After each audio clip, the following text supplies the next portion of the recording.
নামাজে প্রস্রাব পায়খানা অথবা বায়ুর চাপ আসলে আপনার করণীয় কী, এই বিষয়ে এখন আমরা আলোচনা করছি ইনশাআল্লাহ। অনেক সময় এমন হয় যে আপনি ওযু করেছেন, বাতাসের চাপ নেই, কিন্তু যখন নামাজে দাঁড়িয়েছেন তখনই আপনার বায়ুত্যাগ হওয়ার উপক্রম হলো, অথবা আপনার প্রস্রাবের বেগ হলো, অথবা হঠাৎ করেই পেট চিপা দিল, অথবা পায়খানার বেগ হলো। এমত অবস্থায় করণীয় কী? এটা কিন্তু একটা কমন সমস্যা, যে কোনো ব্যক্তির যে কোনো সময় এমন হতেই পারে। এর সমাধান হচ্ছে এই: নামাজ শুরু করার পর পায়খানার হাজত যদি হয়, অর্থাৎ পায়খানার বেগ যদি আসে, তাহলে নামাজ ভেঙে প্রয়োজন পূরণের পরে ওযু করে শান্তভাবে নামাজ পড়া উচিত।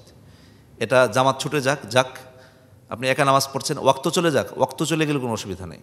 যখন আপনি নামাজে দাঁড়িয়েছেন, হঠাৎ করে পায়খানার বেগ, প্রচণ্ড পায়খানার বেগ, এই পায়খানার বেগ চেপে রেখে আপনার নামাজ পড়তে আল্লাহ তাআলা আদেশ করেন নাই, বরং আপনি নামাজ ছেড়ে দিবেন।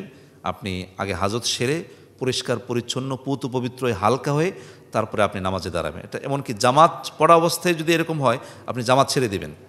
একাকী নামাজ পড়া অবস্থায় নামাজ ছেড়ে দিবেন।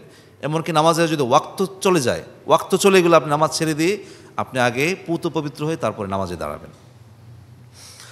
এটা নফল নামাজ হোক কিংবা ফরজ নামাজ হোক, অথবা একাকী নামাজ হোক কিংবা জামাতের নামাজ হোক, যে কোনো নামাজের ক্ষেত্রে একই বিধান। অর্থাৎ কারো যদি নামাজ চলা অবস্থায় প্রস্রাবের বেগ, পায়খানার বেগ, বাতাসের বেগ এরকম চাপ আসে, তাহলে ওই ব্যক্তি নামাজ ছেড়ে দিবে সাথে সাথে। চাপ কিন্তু দুই প্রকার, একটা হচ্ছে হালকা চাপ, মানে একটু যে সহনীয়, সমস্যা হবে না, পড়া যাবে, এরকম যদি হয়। সামান্য চাপ, যে আমি কমপক্ষে 1 ঘন্টা ওজুটা ধরে রাখতে পারবো, এরকম সামান্য চাপ যদি হয়, প্রস্রাবের বেগ হয় অথবা পায়খানার বেগ হয়, তাহলে এরকম সামান্য চাপ নিয়ে নামাজ পড়াটা কিন্তু মাকরু হবে না।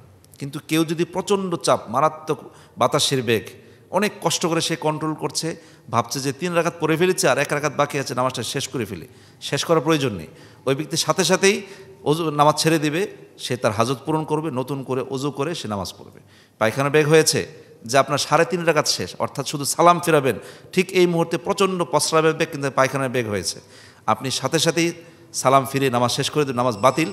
নতুন করে আপনার ওযু করে পুত পবিত্র হয়ে পাক সাফ হয়ে হালকা হয়ে নামাজে দাঁড়ান। কারণ নামাজ আপনার পরীক্ষার হলে প্রশ্ন নয়, নামাজ হচ্ছে আল্লাহ তাআলার সাথে বান্দার কথোপকথন, আলাপচারিতা। এই আলাপচারিতা হতে হয় শান্তভাবে। এ কারণে হাদিস শরীফে এসেছে যে কোনো ব্যক্তির জন্য, কোনো মুমিন ব্যক্তির জন্য এটা উচিত নয় যে প্রস্রাবের বেগ, পায়খানার বেগ, বাতাসের বেগ চেপে রেখে সে নামাজ পড়বে। বরং নামাজ চলা অবস্থায় যদি কারো পায়খানার বেগ, বাতাসের বেগ অথবা প্রস্রাবের চাপ আসে, তাহলে ওই ব্যক্তি কী করবে? নামাজ ছেড়ে দিয়ে ওযু করে পুত পবিত্র হয়ে আবার নতুন করে নামাজে দাঁড়াবে। এ হচ্ছে বিধান। আল্লাহ তাআলা আমাদের সকলকে জেনে বুঝে আমল করার তৌফিক দান করুন।